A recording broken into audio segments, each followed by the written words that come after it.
90 రోజుల కోర్సు పూర్తి చేస్తే చాలు 100% ప్లేస్మెంట్ సపోర్ట్ తో సాఫ్ట్వేర్ జాబ్ మీ సొంతం. వెంటనే కోడ్ జ్ఞాన్ డెస్టినేషన్ ని సంప్రదించండి. Welcome to Suman TV. నేను మీ సుమన్ టీవీ నాగ్. కాకినాడ డెత్ మిస్టరీకి సంబంధించినటువంటి వాటిలో కనుక మనం చూస్తే ఏది ప్రధాన కారణంగా చెప్పొచ్చు అంటే పసి హృదయాలను కనుక ఆ విధంగా మనం చూస్తూ ఉంటే కన్నీటి పర్యంతం తప్ప మనం ఏం మాట్లాడలేని పరిస్థితిలో ఉన్నామా అన్న విధంగా అయితే అనిపిస్తూ ఉంటుంది మనకి.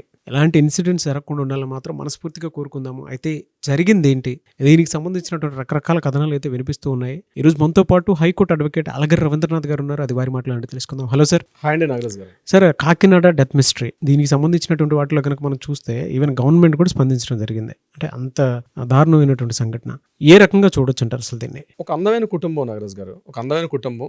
చంద్రశేఖర్, తనూజ భార్యాభర్తలు, వీళ్ళకి 2 పిల్లలు, ఒక సెంట్రల్ గవర్నమెంట్ జాబు, అది కూడా ఓఎన్జీసీలో అకౌంటెంట్ జాబు కాకినాడలో. ఓఎన్జీసీ అంటే oil and natural gas services. దాంట్లో ఆయనకు ఒక మంచి జాబ్ చేస్తున్నారు, హ్యాపీ లైఫ్, సొంత ఇల్లుంది, పిల్లలు బాగా చదువుకుంటున్నారు, ఓ అందమైన భార్య. ఇటువంటి హ్యాపీయెస్ట్ లైఫ్ అంటే ఎటువంటి గొడవలు లేనటువంటి ఒక అందమైనటువంటి కుటుంబం. అయితే హాల్ ఆఫ్ సడన్గా మన హోలీ వేడుకల్లో భాగంగా జరిగిన సంఘటన అత్యంత దురదృష్టకరం. ఆ రోజు జరిగిన సంఘటన హోలీ వేడుకల్లో భాగంగా వాళ్ళ ఫ్రెండ్స్తో పాటు ఓఎన్జీసీ ఉద్యోగస్తులందరూ కలిసి చేసుకునే కార్యక్రమానికి ఈ తనుజ అన్నటువంటి అమ్మాయి వెళ్ళడం.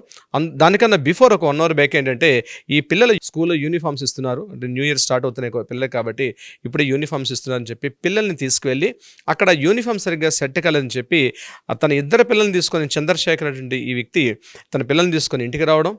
అరగంట అయింది, గంట అయింది, అయినప్పటికి కూడా అటు నుంచి ఇటు రెస్పాన్స్ రాకపోతే ఈ తనూజ అంటే ఈయన భార్య, చంద్రశేఖర్ గారి భార్య, తన ఫ్రెండ్స్ని తీసుకొని ఇంటికి వచ్చేసరికి బయట చెప్పులు ఉన్నాయి, తలుపు వేస్తుంది, లోపల నుంచి గడి పెట్టేసి ఉంది. ఎన్నోసార్లు కొట్టినప్పుడు కూడా తలుపు తీయకపోతే ఇరుగు పొరుగు అందరినీ పిలిచి కిటికీ యొక్క ఆ స్క్రూస్ని రిమూవ్ చేసి లోపలికి వెళ్ళి చూసేసరికల్లా దిగ్భ్రాంతికరటువంటి అక్కడ సంఘటన చూసి ఆశ్చర్యపోయారు. అంటే తన 2 పిల్లల్ని కూడా కాళ్ళు చేతులు కట్టేసి బకెట్లో ఆ 2 తలని ముంచేసి చంపేసి, అంటే ఫస్ట్ అంటే ఒక మాస్టర్ బెడ్రూమ్లో ఉన్నటువంటి సంఘటన, అటాచ్డ్ బాత్రూంలో ఈ సంఘటన కనిపిస్తుంది.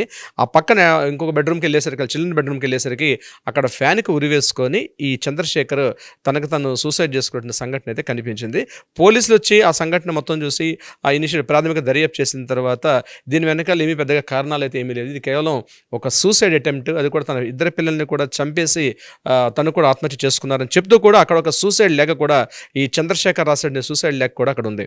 అందులో ఆయన చెప్పినట్టు వివరాలు ఏంటంటే అది ప్రధానంగా ఇప్పుడు మనం డిస్కస్ చేసుకోవాల్సిన పాయింట్. అది నాట్ ఓన్లీ ఇది ఒక చంద్రశేఖర లేకపోతే తనూజ పిల్లల విషయం కాదు.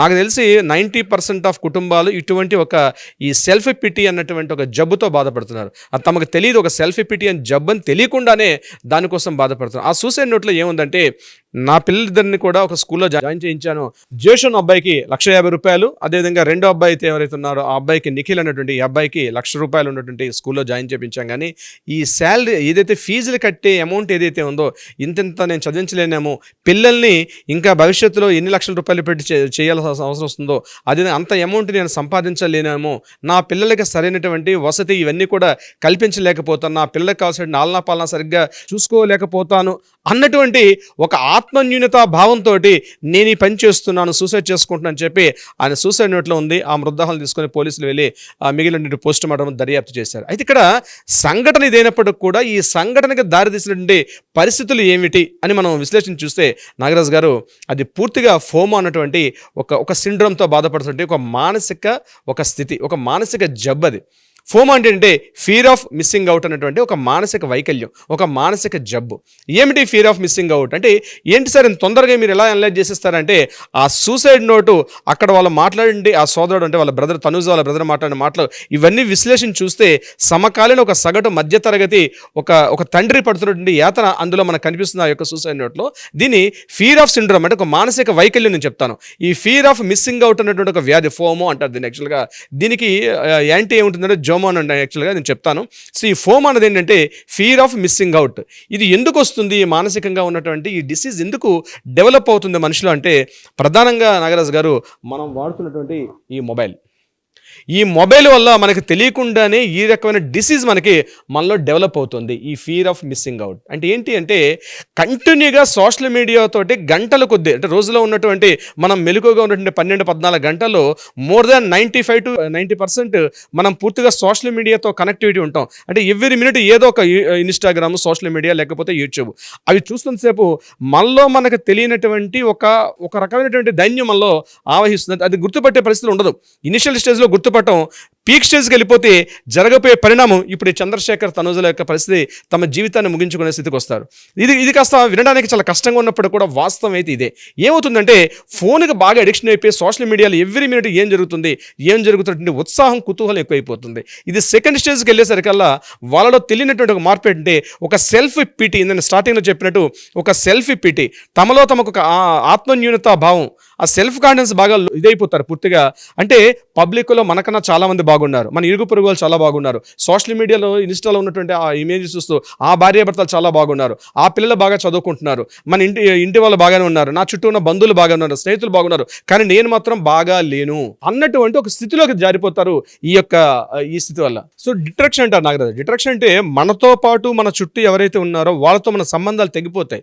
ఈ ఫోన్ పట్టుకొని మనం ఏం చేస్తుందంటే ఆ ఎవ్రీ సెకండ్ ఆ ఫోన్లో ఏం జరుగుతుంది, ఆ ఫోన్లో మనం ఇన్వాల్వ్ అయిపోతాం. ఆ నెక్స్ట్ వీడియో ఏమవుతుంది అన్న కుతూహలం, క్యూరియాసిటీ పెరిగిపోతుంది.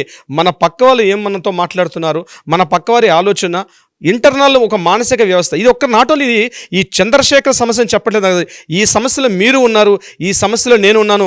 మనతో పాటు వీడియో చూస్తున్న ప్రతి ఒక్కరు కూడా నేను చెప్పే ఈ సిండ్రోమ్తో బాధపడుతున్న వాళ్ళు ప్రతి ఒక్కరూ ఉంటారు. అంటే ఎప్పుడూ అటాచ్లో ఉంటారు సోషల్ మీడియా, ఆ ఫేస్బుక్, ఇన్స్టా, ఇతర సోషల్ మీడియా ఏవైతే ప్లాట్ఫామ్స్ ఉన్నాయో ప్రతి ఒక్కరం కూడా దీంతో పాటు కనెక్ట్ అయి ఉంటాం. మనకు తెలియకుండానే మన వ్యక్తిత్వాన్ని, మన అభిరుచుల్ని, మన ఇష్టాలని, మన తాలూకా ఎంటైర్ మన త్రూఅవుట్ లైఫ్ని కూడా మనకు తెలియకుండానే మనల్ని ప్రభావితం చేస్తుంటుంది. మన ఆహారపు అలవాట్లు, మనం వేస్తున్న దుస్తులు, మనం మాట్లాడుతున్న వ్యక్తులు, ఎవరెవరితో మాట్లాడుతున్నాం, ప్రతిదీ కూడా ఆపోజిట్ జెండర్స్ ఎలా బిహేవ్ తెలియకుండానే ఒక మానసిక వైకల్యం తెలియకుండానే మానసిక వైకల్యంలో పడిపోతున్నాం ఈ యొక్క ఫోమ్ అన్నటువంటి ఈ డిసీజ్ వల్ల. అదే ఇప్పుడు చంద్రశేఖర్ విషయానికి వచ్చినట్లయితే ఈ ఫోమ్ అన్నటువంటి ఈ సిండ్రోమ్ ఏదైతే ఉందో, ఫియర్ ఆఫ్ మిస్సింగ్ అవుట్, నేను మిస్ అయిపోతున్నాను సొసైటీతో సంబంధం లేకుండా, నాకన్నా సొసైటీ చాలా బాగుంది, మంచి స్కూల్లో చదువుకుంటున్నారు నా పిల్లలు, మంచి బట్టలు వేసుకుంటున్నారు, చాలా అద్భుతంగా ఉన్నారు, నేను మాత్రం బాగాలేను, అందరూ బాగున్నారు, నేను బాగాలేను అన్నటువంటి పతాక చివరి స్టేజ్కి వచ్చేస్తారు వాళ్ళు. ఆ స్టేజ్కి వచ్చేటప్పుడు మనం ఏం చేస్తున్నాం, మనల్ని మనం కంప్లీట్గా నష్టపరుచుకుంటున్నాం, సూసైడ్ చేసుకుంటున్న స్థితికి తెలియకుండానే సూసైడ్ చేసుకొని తనతో పాటు ఉన్న ఇద్దరు పిల్లలను కూడా చంపేసినటువంటి ఎగ్జాంపుల్, ఈ ఫోమ్కి ఎగ్జాంపుల్ చంద్రశేఖర్ గారి ఇష్యూని అయితే మనం చెప్పుకోవచ్చు.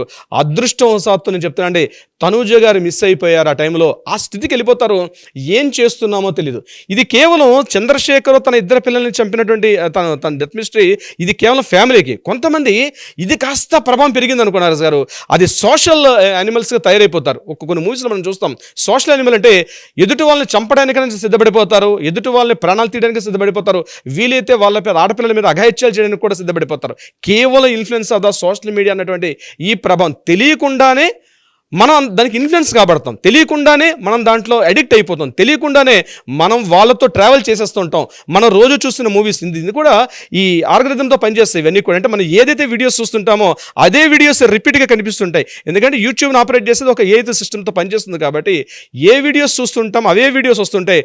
మనకు తెలియకుండానే మనతో ఉన్నటువంటి ఆ సోషల్ మీడియాలో ఎవరైతే వ్యక్తులు ఉంటారో వాళ్ళు మన సొంత వ్యక్తులే, వాళ్ళతో మనం మాట్లాడుతున్నటువంటి ఒక స్టేజ్కి వెళ్ళిపోతారు. చిట్ట చివరిగా వెళ్ళేటప్పటికి ఆ వ్యక్తులు ఏవైతే బిహేవ్ చేస్తారో అవే బిహేవియర్స్ మనం చేస్తూ ఉంటాం, మనకు తెలియకుండా మనం ఇన్ఫ్లుయెన్స్ కాబడతాం. మనం ఈ స్టేజ్ చిట్ట చివరి స్టేజ్, ఆ స్టేజ్కి వచ్చినట్టు చంద్రశేఖర్ బెస్ట్ ఎగ్జాంపుల్ దీనికి చెప్పుకోవచ్చు. బట్ ట్రూ సార్, అంటే రిలీజ్ అవ్వాల్సినటువంటి విషయాలే చాలా ఉన్నాయని చెప్పేసి చెప్తున్నాను నేను. ఇందులో యాక్సెప్ట్ చేయాలి మీరు చెప్పినటువంటి ఫోమో కాన్సెప్ట్ని కూడా.